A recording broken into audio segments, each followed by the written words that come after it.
कानी बहू। किशोरी लाल जी के बेटे राघव की शादी की बात जगह जगह चल रही थी, लेकिन किशोरी लाल जी को कोई लड़की पसंद ही नहीं आती थी। और उसकी एक ही वजह थी, किशोरी लाल जी का लालची होना।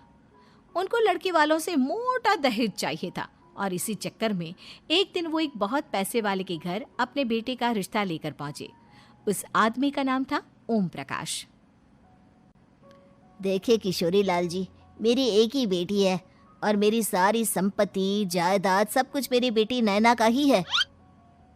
पापा, नाम से लगता है बहुत खूबसूरत होगी। कितना अच्छा नाम है ना, नैना। ओ, वैसे बात तो सही है आपकी।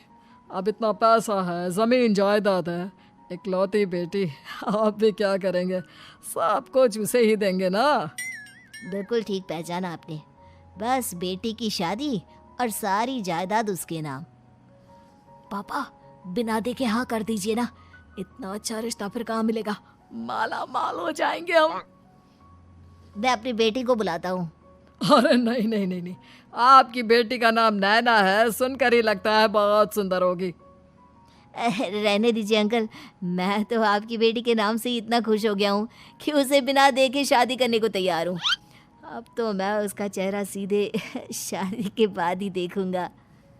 और इस तरह राघव नैना का चेहरा नहीं देखता और उससे शादी कर लेता है। शादी के बाद अपनी सुहाग रात पर जब राघव नैना का घूंघट उठाकर देखता है तो नैना की आंखें बंद थी। कितने खूबसूरत हो तुम नैना, जरा अपनी आंखें खोलकर मेरी तरफ देखो तो सही। नहीं, मुझे शर्म आती है। अरे, मैंने तुम्हें शादी से पहले भी नहीं देखा, और अब अगर तुम आंखें खोलकर मुझे देखोगी भी नहीं तो मुझे अच्छा कैसे लगेगा? इससे पहले कि नैना अपनी आंखें खोलकर राघव की तरफ देखती, अचानक से लाइट चली गई और राघव नैना को पूरी तरह से देख भी नहीं पाया। अगली सुबह नैना राघव के लिए नाश्ता बनाकर लेकर आई। अरे ये क्या, आधा पराठा सेका हुआ है और आधा बिल्कुल कच्चा। ये तुमने क्या किया नैना? बहू, तुमने क्या आधा पराठा तवे से नीचे लटका कर रखा था, जो आधा सेका है और आधा कच्चा?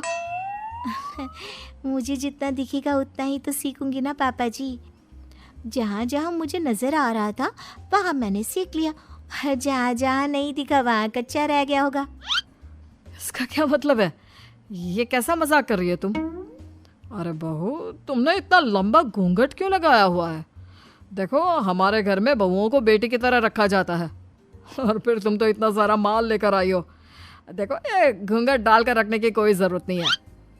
हाँ नैना, पापा जी ठीक कह रहे हैं, तुम तो आराम से रहो, अपना ही घर समझो। नैना अचानक से अपना घूंघट उठा लेती है। अरे ये क्या पापा, नैना की तो एक आंख फूटी हुई है। नाम से नैना, लेकिन ये तो कानी बहू निकली। मेरे साथ धोखा हुआ है, धोखा। बिना दिखाए अपनी कानी लड़की मेरे संग ब्याह दी। मुझे कानी भी नहीं चाहिए। मुझे अभी ओम प्रकाश जी से बात करनी पड़ेगी। आखिर उन्होंने मेरे साथ ऐसा किया क्यों? अरे, आप लोगों ने ही तो पापा से कहा था कि आप लोग शादी से पहले मुझे देखना नहीं चाहते। अब मेरे पापा पर क्यों इल्जाम लगा रहे हैं? अरे लेकिन उन्हें बताना तो चाहिए था ना कि तुम कानी हो, एक आंख से तुम्हें दिखाई नहीं देता। किशोरी लाल और राघव नाराज होकर ओम प्रकाश को अपने घर बुलाते हैं। पापा जी, ये आपने क्या किया? शादी से पहले बताया क्यों नहीं कि नैना की आंखों में परेशानी है? अरे, आप ही ने तो लड़की देखने से मना कर दिया था। और लेकिन आप बता तो सकते थे। आपको तो हमारी बेटी की प्रॉपर्टी चाहिए थी, वो भी पूरी की पूरी। अब क्या हुआ अगर उसे आधा दिखाई देता है? प्रॉपर्टी तो आपको पूरी मिल गई ना। अरे ये क्या बात हुई? मेरी शादी प्रॉपर्टी से नहीं, आपकी बेटी से हुई है। अब ये तो पहले सोचना चाहिए था, तब तो मेरी प्रॉपर्टी देखकर तुम्हारी जुबान लप लपा रही थी। लेकिन मैं कानी लड़की को अपनी बीवी बनाकर नहीं रख सकता। पापा, कुछ करिए ना आप। हाँ, करता हूँ। देखिए ओम प्रकाश जी, आप हमारे साथ ऐसा नहीं कर सकते।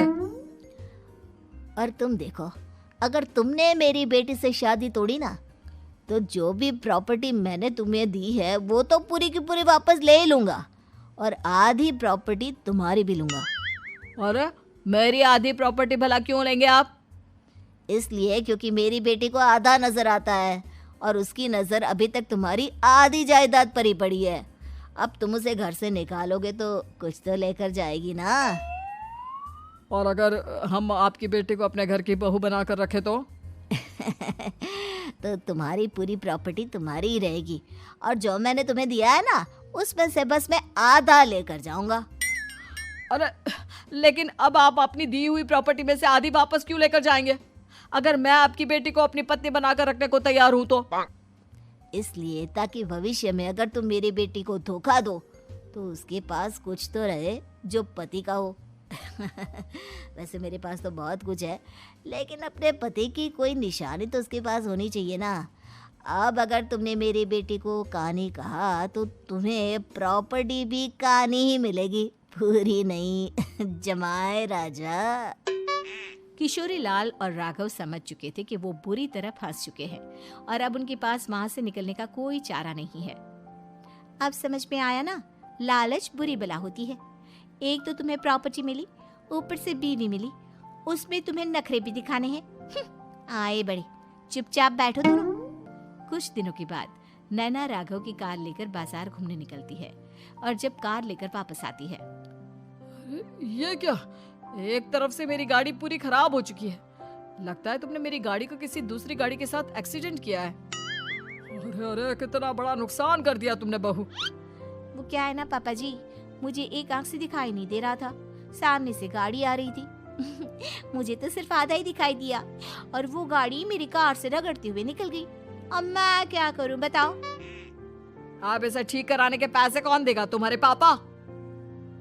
तुमने मुझसे इस तरह से बात की? अभी रुको। नैना राघव की शिकायत ओम प्रकाश को कर देती है।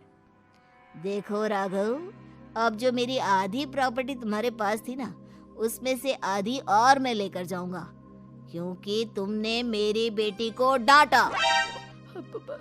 अरे नहीं नहीं पापा जी, गलती हो गई, माफ कर दो। गलती की तो कोई गुंजाइश ही नहीं। अगली बार मेरी बेटी को डांटा तो बची हुई आधी में से आधी और ले जाऊंगा।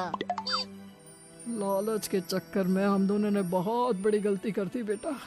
एक तो तुम्हें कानी बहू मिली और ऊपर से जो माल मिला वो भी काना। इस तरह राघव की हर एक गलती पर ओम प्रकाश उसकी प्रॉपर्टी का आधा आधा हिस्सा लेकर अपना सारा माल वापस ले गया और राघव को कानी बीवी से काम चलाना पड़ा। भाई लालच वाकई में बुरी बला है।